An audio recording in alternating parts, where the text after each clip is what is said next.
La Secretaría de Educación Pública presenta la serie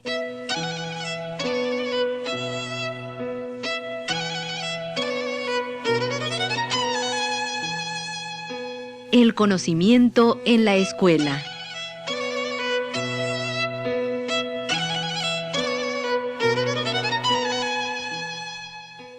Los contenidos de procesos de cambio se introducen en cuarto grado de primaria. Estos contenidos integran los conocimientos de aritmética y geometría adquiridos en grados anteriores. Por ejemplo, para resolver situaciones de proporcionalidad, es necesario que los alumnos echen mano al principio de la habilidad que han adquirido para comparar cantidades y más adelante se apoyen en los conocimientos que poseen sobre las características geométricas de las figuras, de la suma, la resta, la multiplicación, la división y las fracciones, entre otros. Además, la comprensión y el manejo de estos contenidos son un antecedente importante para la adquisición de otras nociones que se trabajan en secundaria. Por ejemplo, la noción de función.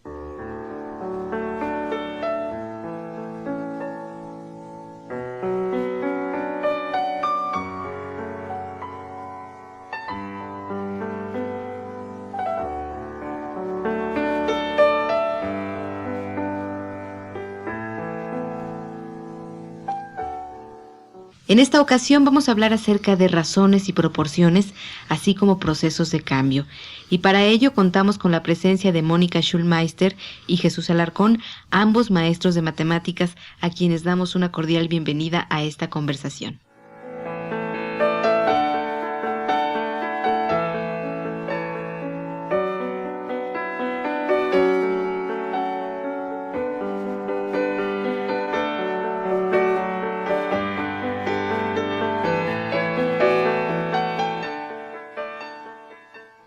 Bien, pues, ¿qué se entiende por procesos de cambio? Bueno, muchos de los fenómenos que ocurren a nuestro alrededor tienen que ver con el cambio y la variación. Por ejemplo, la velocidad y el tiempo, el precio en función de las unidades que uno compre. Por ejemplo, 1 kilo de harina puede costar 2 pesos, 2 kilos pueden costar 4 pesos. Es decir, las diferentes maneras en que una cantidad varía con respecto a otra. Tradicionalmente se enseñaba la proporcionalidad directa y la proporcionalidad inversa.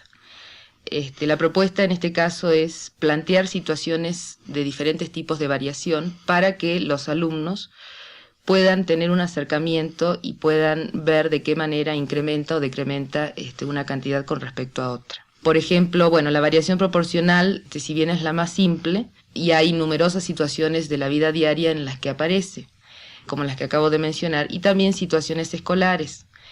Por ejemplo, el perímetro es un ejemplo de una variación proporcional o una proporcionalidad directa, y el área es un ejemplo de una relación no proporcional.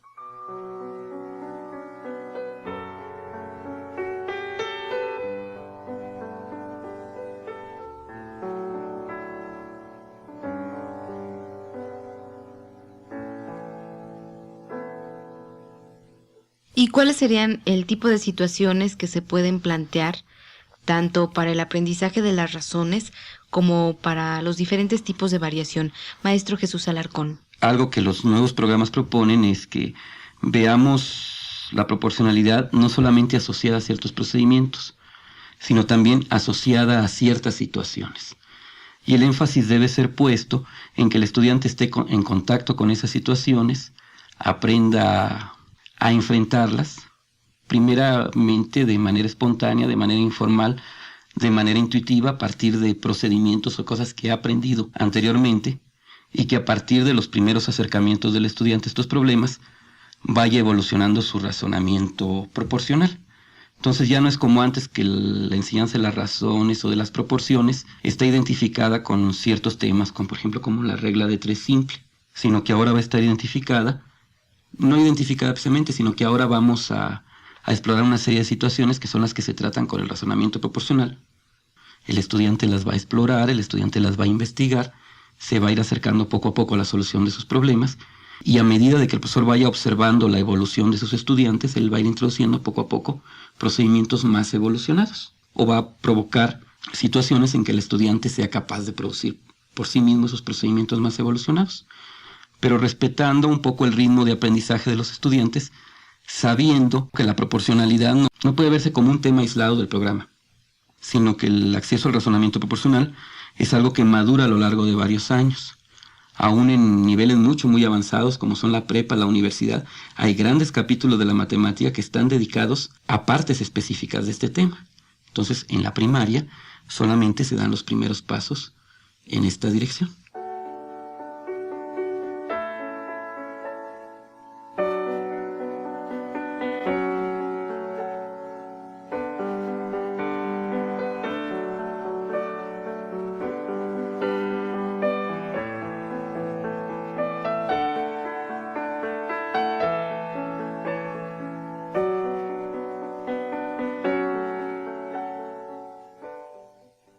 Sí, maestra Mónica Schulmeister. Bueno, entre las situaciones que se pueden presentar con respecto, por ejemplo, a los distintos tipos de variación, la idea es presentar situaciones que el niño, digamos, de alguna manera tenga la oportunidad de poder enfrentarse, digamos, de poder verla. Como dijimos antes, bueno, lo más común es el precio en función de las unidades, pero también hay otras situaciones. Por ejemplo, una actividad o una situación que se puede presentar que refuerza o de alguna manera sirve para introducir al niño en el concepto de razón es la comparación de cantidades. Se puede presentar una actividad en donde se trabaje con una botella de 1 litro, una botella de 1,5 litros y vasos. Y la idea es, bueno, preguntarle al niño cuántos vasos entran en una botella de litro, cuántos vasos entran en una botella de 1,5 litros, qué parte es la botella de litro con respecto a la de 1,5 litros. Es decir, esta actividad, primeramente, lo que se trata es de comparar distintas unidades de medida, ¿no? Los vasos, la botella de litro y la de 1,5 litros. De esta manera puedo decir, bueno, que un vaso representa la cuarta parte, 2 vasos representan la mitad, según el tamaño, digamos, la capacidad del vaso. La idea es que los primeros acercamientos hacia la proporcionalidad se den en la comparación multiplicativa de dobles, triples, mitades, cuartas, etcétera, ¿no? Y ese tipo, digamos, las comparaciones que se realicen también lo llevan al niño a acercarse al concepto de razón. Podemos comparar 2 cantidades con la misma unidad, por ejemplo, hablar de en una clase hay 2 niñas cada 5 alumnos. O puedo comparar cantidades diferentes, como pueden ser, por ejemplo, 1 litro de gasolina por cada 9 kilómetros, o un vaso vacío por cada 2 llenos, ¿sí? Es decir, diferentes situaciones en donde aparezca la comparación, tanto entre partes diferentes como entre una parte y un todo, entre unidades diferentes o unidades iguales. Sí, maestro. Bueno, yo creo que ella se acaba de marcar un punto que me parece importante, o sea, cuando uno empieza a aprender matemáticas de muy chavalo, las primeras comparaciones que establece entre cantidades son comparaciones de tipo aditivo, o sea, hay más, hay menos, aquí hay 5 más, hay 3 menos. Poco a poco tiene uno que evolucionar, o los niños tienen que evolucionar, a establecer comparaciones de tipo multiplicativo. Las primeras fueron de tipo aditivo, como lo dije antes, y aprender a expresarse y decir, bueno, esto es el doble, esto es el triple, esto es la mitad, esto es una tercera parte de aquello. Se deben de empezar a fomentar ese tipo de comparaciones y luego irlas complejificando poco a poco. Es decir, esto es 2/3 partes de aquello, ¿cierto? Como ella lo acaba de indicar, por cada 5 de estos hay 3 de aquellos. Y a partir de eso empezar a plantear primeros problemas de comparación interesantes. O sea, yo estaba pensando ahorita que estábamos platicando afuera, estábamos pensando en una situación, o sea, si yo tengo manzanas y ella tiene peras y usted también tiene peras, y si por cada 5 manzanas que yo le doy, ella me da 3 peras, o por cada 3 manzanas que yo le doy, usted me da 2 peras, ¿con quién me conviene hacer trato?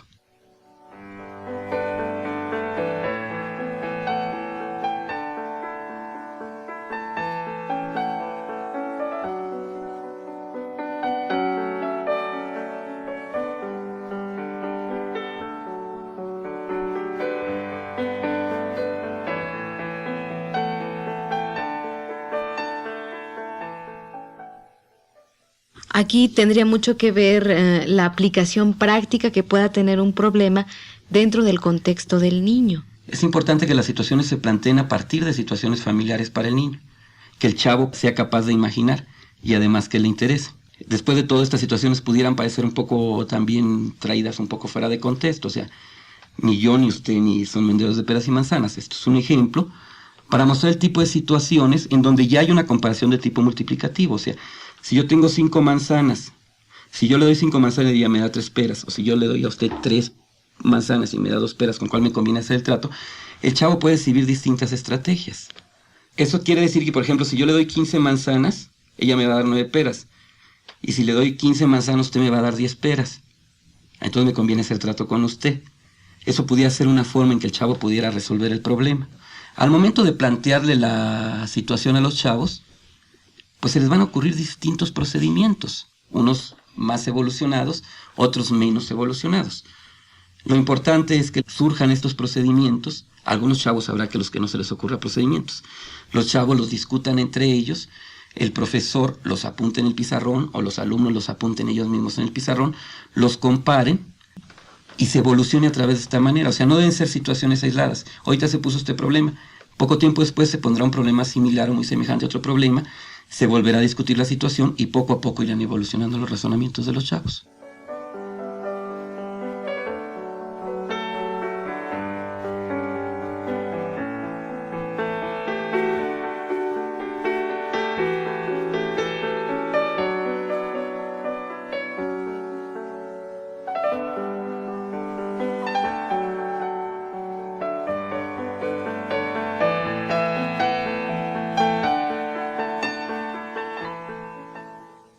Aquí, ¿qué papel juega el maestro para poder organizar, detectar y analizar las diferentes respuestas que dan los niños y las niñas de avanzar en una propuesta, de no haber hecho ninguna o de haberse quedado con una elaboración muy sencilla?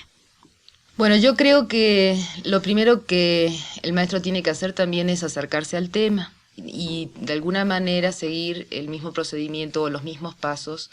Bueno, no sé si llamarlo pasos, pero sí ir metiéndose en el tema para conocerlo y para descubrir en las diferentes situaciones cómo, por ejemplo, pueden variar 2 cantidades.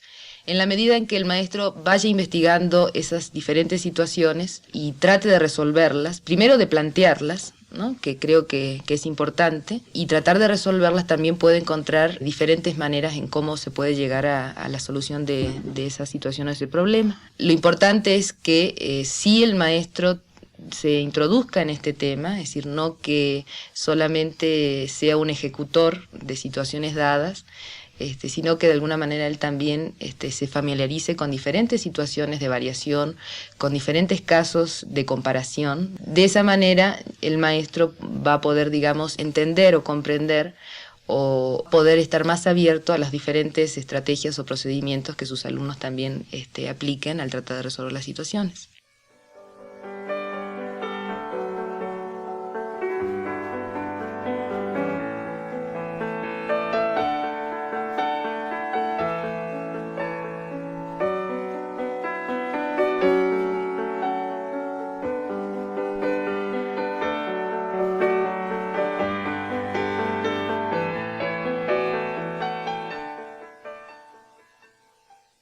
Ahora, los conocimientos matemáticos tan específicos como en este caso razones y proporciones, ¿qué tan susceptibles son de manejarse en grupos numerosos?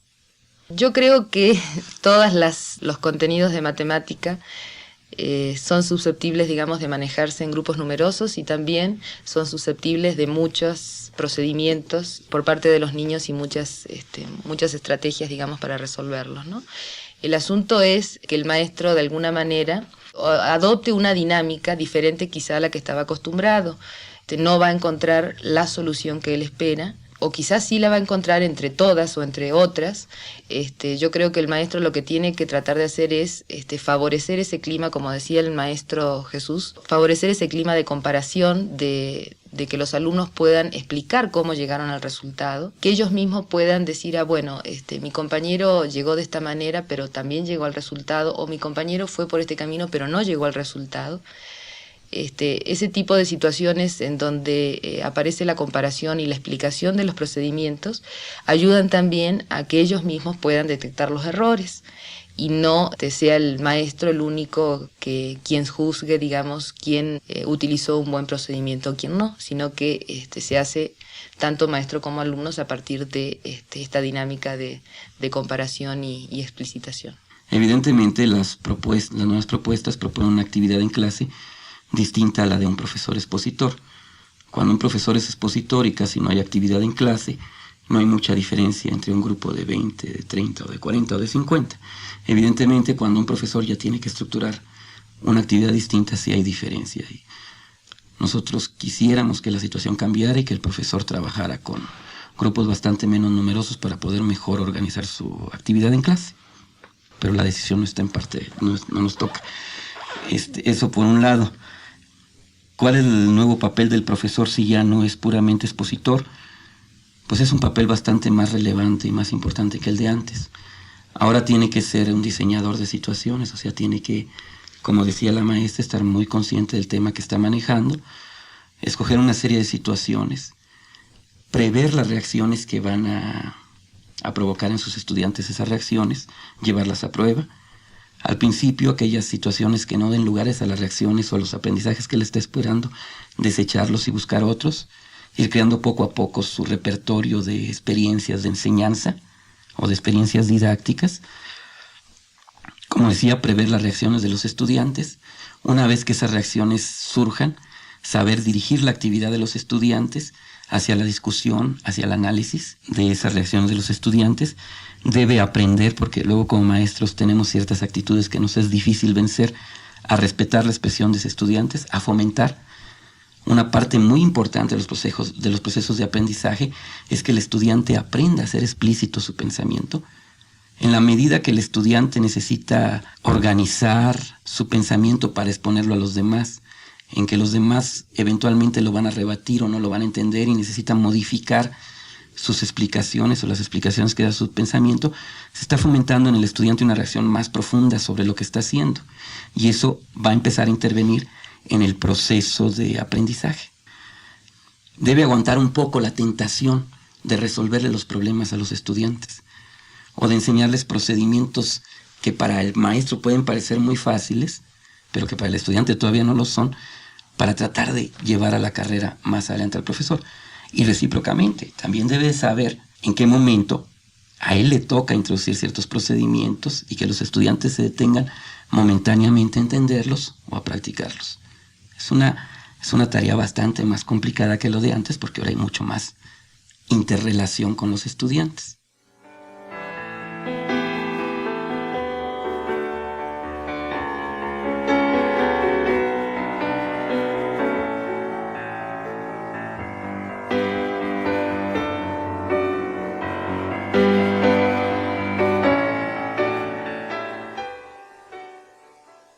¿Y a qué edad es pertinente que los niños y las niñas empiecen a tener contacto con el conocimiento de razones y proporciones sin correr el riesgo de que esto los confunda? Con las situaciones donde intervienen de alguna manera las nociones de razón y proporciones, pues yo creo que a edades relativamente tempranas, con ya ciertos procedimientos específicos, muy algoritmizados o que uno espera que el chavo aprenda a utilizar de manera automática.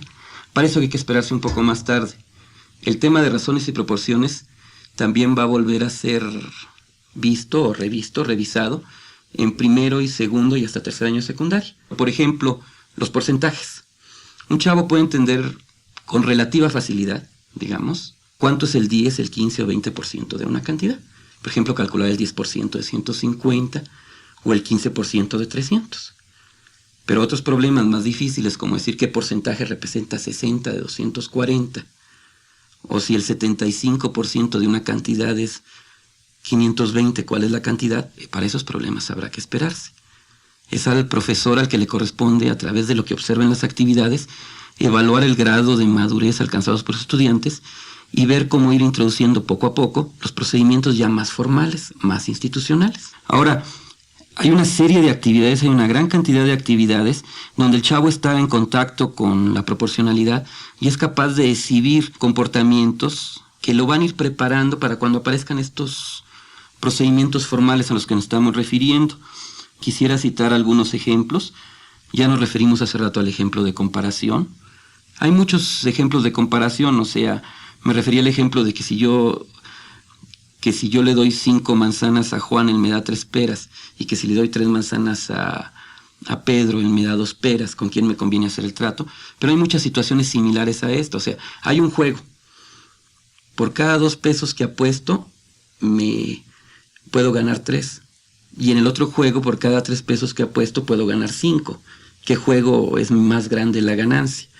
O una secretaria. Una secretaria en 3 páginas me cometió 15 errores y otra en 5 páginas me cometió 20 errores. ¿Qué secretaria es más buena? Pudiéramos ponerlo, o sea, ¿qué mecanógrafa más que secretaria, no? ¿Qué mecanógrafa es más eficiente, comete menos errores? Todo ese tipo de situaciones hay muchísimas y el estudiante ya empieza a estar en contacto con las ideas de proporcionalidad y se ha visto en algunas observaciones que ellos inventan procedimientos para responder a las preguntas. Muchas veces los procedimientos son puramente aproximativos, pero son correctos. Todavía no son muy parecidos a los procedimientos que les vamos a enseñar después. Hay otro tipo de situaciones muy interesantes, las situaciones de reparto proporcional. O sea, compramos un billete de la lotería y nos sacamos 50,000 pesos, pero usted puso 20, ella puso 15 y yo puse 10. ¿Cómo nos lo tenemos que repartir el dinero? De acuerdo a lo que cada quien puso. Otra de las situaciones también en donde la proporcionalidad aparece es la construcción de figuras o de croquis a escala. En este caso, el hecho de trabajar con la escala, digamos, es otro tipo de acercamiento porque aparece la parte gráfica.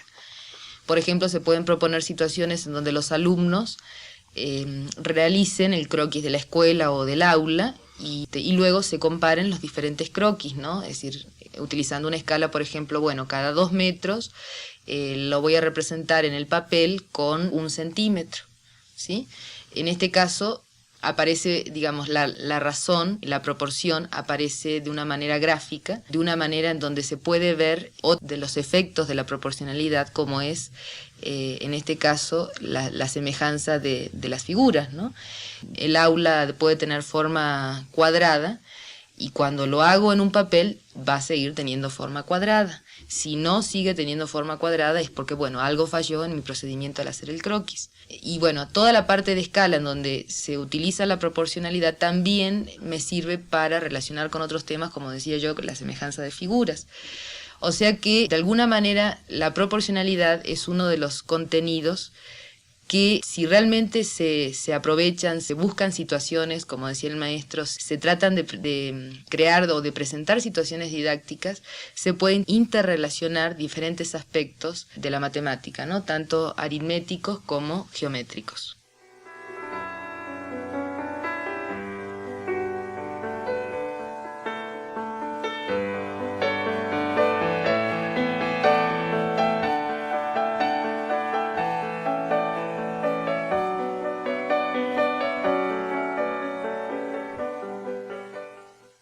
Bien, pues para concluir esta conversación, ¿tienen alguna idea que agregar?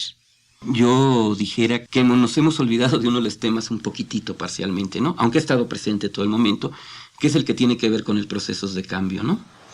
O sea, la maestra lo dijo al principio, una de las características de los seres vivos, de todos los seres vivos, es el crecimiento, o sea, el cambiar con el tiempo. Pero no solamente de los seres vivos, sino de todos los fenómenos que ocurren en la naturaleza, es el de cambiar con el tiempo. Generalmente el cambio se presenta por medio de una tabla. Por ejemplo, el cambio de la población en el país, hay una tabla donde dice los años de los distintos censos.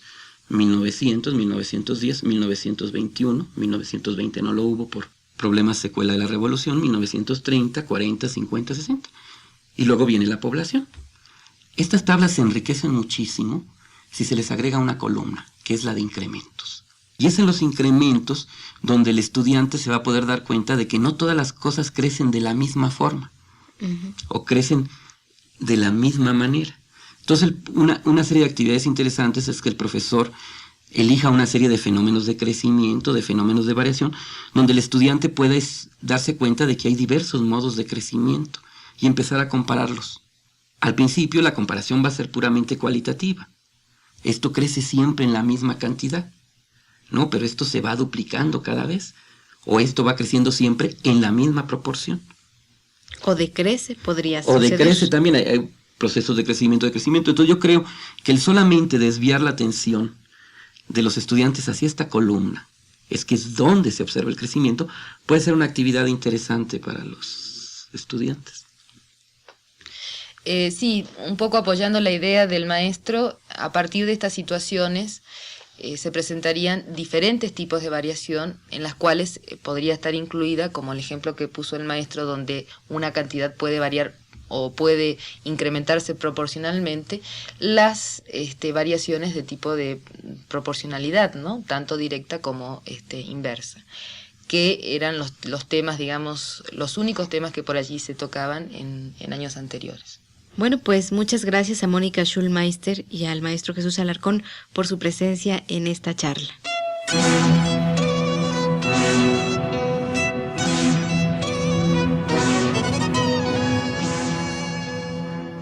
Controles técnicos, David Tapia. Conducción, María Esther Ramírez.